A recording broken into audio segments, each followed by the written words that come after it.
구독, 좋아요, 초짜 프로.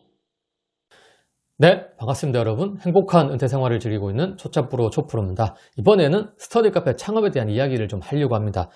신규 창업에 대한 이야기가 아니고 양도 양수에 대한 이야기를 해보려고 합니다. 제가 이 시점에서 양도 양수에 대한 이야기를 꼭 좀 해야 될 것 같아서 영상을 남기는데요. 제가 얼마 전 영상에서 2023년도 올해 스터디 카페 산업에 대한 전망을 이야기하면서 나왔던 내용 중에 하나가 양도 양수 매물이 많이 나올 것이다. 특히 지방보다는 수도권과 서울에서 특히 1세대 스터디 카페를 위주로 해서 특정 프랜차이즈들, 그 다음에 개인으로 했던 그런, 그때 뭐 인테리어에 크게 신경도 쓰지 않고 뭐 가구에 대한 그런 중요성이 없었을 때 그냥 독서실보다 좀 더 좋게 해서 그런 스터디 카페 시스템으로만 하면 잘 됐던 그 시절에 그런 스터디 카페들은 매물로 나올 것이다. 특히 월세가 높은데, 그리고 점주들이 이미 투자금을 다 회수했고 한 3, 4년 운영하면서 돈을 많이 벌었던 그런 매물들을 다 던질 거라고 이제 던질 것 같다라고 예상을 말씀드렸는데, 그게 좀 현실화가 되는 것 같다는 생각이 들어가지고 이렇게 저하고 이렇게 얘기를 하고 하시는 분들의 이렇게 매물들을 가지고 오시는 거 보면, 야, 말도 안 되게 이게 막 1억씩 비싼 것도 있고, 야, 이게 왜 1억 5천에 나오지? 그리고 그런 것도 있겠지만, 와, 이거 왜 이렇게 좀 싸게 나왔을까? 괜찮은 매물인데? 라고 하는 것도 좀 있긴 있더라고요. 그런데 약간 깡통 전세처럼 요즘에 그런 이슈가 많잖아요. 뉴스에 봐도.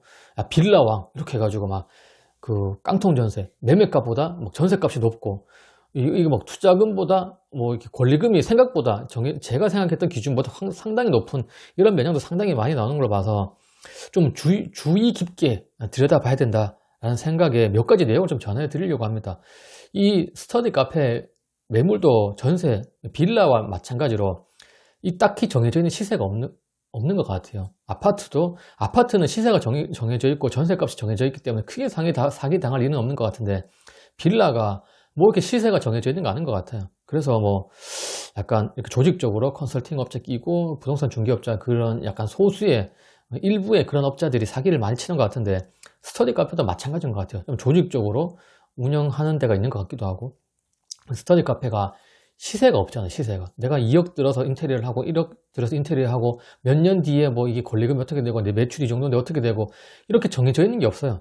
정해져 있는 게 없기 때문에 뭐 스터디 카페가 뭐 인테리어 잘해놓고 가구 좋고 매출 높고 순수익 좋으면 뭐 내용 연수 그대로 뺄 필요도 없는 거고, 매출이 안 나오면 아무리 최근에 오픈해도 권리금은 좀 낮아져야 된다고 생각하고, 어떤 상권이냐에 따라서도 달라질 건데, 그리고 제가 이 권리금을 측정해주는 앱이나 사이트 같은 게 있더라고요. 그런데도 그냥 천편일률적으로 디테일하게 보지는 않고 그냥 뭐 언제 오픈했고 그런 기간을 상당히 중요시하게 생각하고, 그냥 점주들의 말을 듣고 그냥 매출, 어떠한 서류도 보지 않고 점주가 이야기하는 매출을 가지고 권리금을 측정하더라고요. 그리고 부동산 중개업소에서도 또 상당히 많은 금액, 자기가 2억 정도로 인테리어를 투자했으면 여기 2억에 플러스 권리금을 붙여서 한 3억 가까이 내놓는 그런 매장도 있더라고요. 제가 봐서 3천에도 안 가져갈 것 같은데. 그리고 컨설팅 업체가 상당히 많이 떼갑니다. 의외로 그 업자들이. 부동산 업자들은 잘 모르겠지만. 그래서 이런, 제가 많은 매물을 이렇게 듣고 봐도, 이런 것들이 왜 이렇게 비싸게 몇 억씩 더 오버해서 나오고, 저런 거를 가져가면 정말 본전도 못 뽑을 것 같은데, 적자 매장을 왜 권리금을 주고 살려고 할까, 이런 생각도 많이 들더라고요. 그렇게 찾아오시는 분들한테도 얘기해드리는데, 그러면 권리금 어느 정도가 적당하냐, 권리금 얘기를 하기 전에 이 매장을 보는 눈을 좀 높여야 될 것 같아요. 그래서 양도 양수를 제한 받으시거나 본인이 양수를 내서 운영해서 매물을 보러 다니실 때, 그리고 상담을 하실 때 그런 컨설턴트들이나 부동산 업자들한테 그분들의 말을 다 듣다기보다는, 또 내놓으려고 한 주인의 말을 다 듣기보다는 본인 스스로가 판단을 잘 해야 될 것 같아요. 주인들이야 내가 2억 투자했는데 지금 막 울면서 내놓는다라고 하면서 막 한 1억 5천씩 2억씩 이렇게 내놓는데, 디테일하게 들여다보면 이거 1억도 안 되는 매장들이 상당히 많더라고요. 그래서 그 기준은 뭐냐? 저는 가장 중요한 게 순수익인 것 같아요. 이 순수익이 뭐 몇 개월을 중요한 게 아니라 꾸준히 한 1년을 봤을 때, 2년을 봤을 때, 뭐 순수익이 권리금만큼 내가 이걸 줄 만큼 한 1년 내에 본전을 뽑을 수 있느냐, 2년 내에 회수할 수 있느냐, 이런 걸 잘 봐야 될 것 같아요. 그리고 이 어떤 분들은 약간 이 3개월의 매출, 순수익이 중요하다고 생각하는데 저는 1년치 다 정리된 걸 다 봐야 된다고 생각해요. 3개월치의 순수익은 매출은 얼마든지 이 키오스크 조정하고 내가 내 카드로 끌으면 되고 얼마든지 매출을 조정할 수 있거든요. 그런 거 믿었다가는 큰 코너치입니다. 제가 봐서 아는데요. 그 키오스크를 하루에 한 10만 원씩 또 이렇게 자꾸 매출을 자기 카드로 끊는 사람도 봤고 어떤 또 다른 테이크아웃 커피 매장을 알바생 시켜가지고 매출 올려라 하는 데도 봤고 그래서 충분히 이 최근 3개월 매출은 얼마든지 그 달의 매출을 한 4, 500씩 올릴 수 있어요. 그러다가 뭐 덤탱이 다 쓰는 거죠. 순수익을 확인할 때는 꾸준히 본인이 오픈했을 때부터 지금까지 순수익을 다 보여달라고 하세요. 그래서 순수익이 어느 정도 내가 조금 더 노력하든 뭔가 리모델링 하든 순수익을 유지하면서 내가 좀 더 노력하면은 뭐 1, 200이라도 더 높일 수 있겠다. 그러면 거기에 맞는 권리금을 주시면 됩니다. 순수익도 안 나는데 권리금 달라 그러면 하지 마세요. 이거는 내가 아무리 날고 긴다고 해도 거기는 안 되는 상권이고 그 매장은 이미 틀린 매장이에요.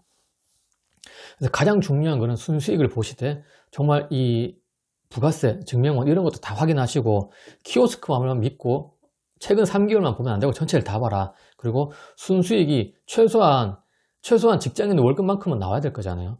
그보다 더 낮은 막 순수익이 1, 200도 안 되는 매장을 했다가는 그런 매장의 권리금이 막 억대로 된다. 몇 천만 원 간다. 쉽지 않을 것 같아요. 내가 해서 열심히 하면 순수익 올릴 수 있겠지.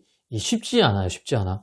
그런 옛날에 그러한 4, 5년 전 인테리어를 가지고 가구를 가지고 그 다음에 두 번째가 가구와 인테리어가 어떤지를 봐야 돼요. 그게 최신식이다, 막 삐까번쩍하다, 새거다 이런 게 중요한 게 아니라 이 가구와 인테리어가 선호도가 높은 가구와 인테리어인가 결국 내용연수 막 2년 됐다고 뭐 권리금을 내용연수 뭐 5년, 6년 잡아가지고 뭐 삭감하고 그렇게 할 필요 하나도 없다는 겁니다.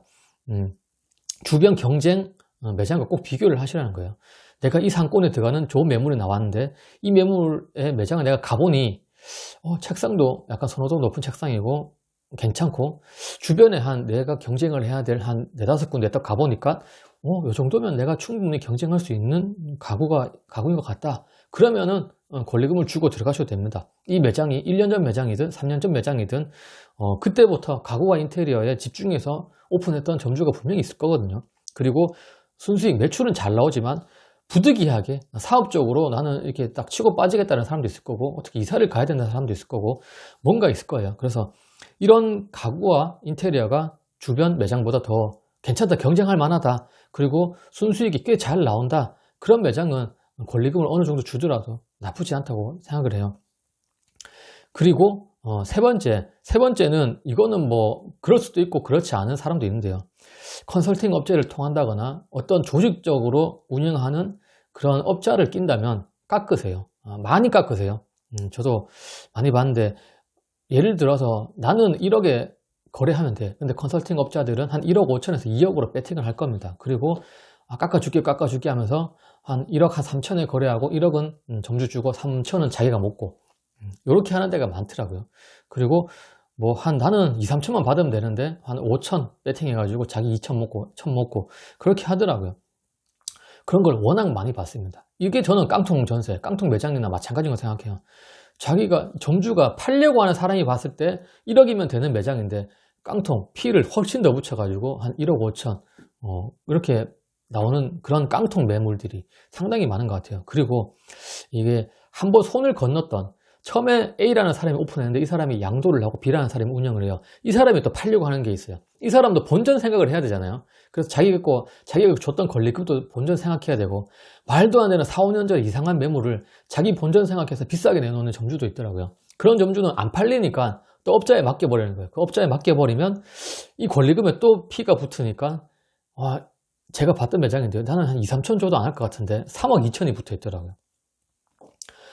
이제 그런 매물들을 보는 눈을 잘 보셔야 돼요. 그래서 꼭 이거는 정리하실 게 순수익 첫 번째 좀 가공 이상하고 뭐 그래도 순수익만 잘 나오면 그 상권에서는 괜찮다고 생각하시면 된 것 같아요.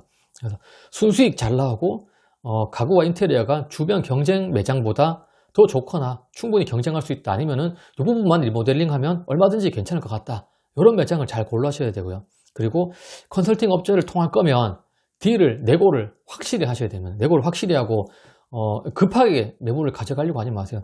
이거 안 깎아주면 다른 거 알아보시면 되는 거잖아요. 너무 후달려서 이렇게 막 끌려가시지 마시고요. 어쨌든 양도 양수 매물이 많이 쏟아지고 이상한 깡통 매물들이 많이 나오는 거를 지금 1월 반도 안 지났는데 벌써 많이 나오고 있는 것 같더라고요. 꼭 주의하시고 이런 양도 양수로 준비하실 거면 신규 창업보다 더 많이 준비하셔야 되고 더 많이 발품을 파셔야 돼요. 그래서 양도 양수가 저는 더 위험하다고 생각하거든요. 적은 금액을 투자하겠지만 이 적은 금액을 수익을 내기가 상당히 쉽지 않다고 봐요. 그래서 일단 신규 창업을 하시는 분이든 양도 양수를 하시는 분이든 서두르지 마시고 조바심 내지 마시고 준비를 꼼꼼하게 하시면 이 사업도 얼마든지 성공과 실패는 본인이 어떻게 하냐에 따라 달라지니까요. 저는 잘 판단하시기를 부탁드립니다. 구독, 좋아요, 초짜 프로.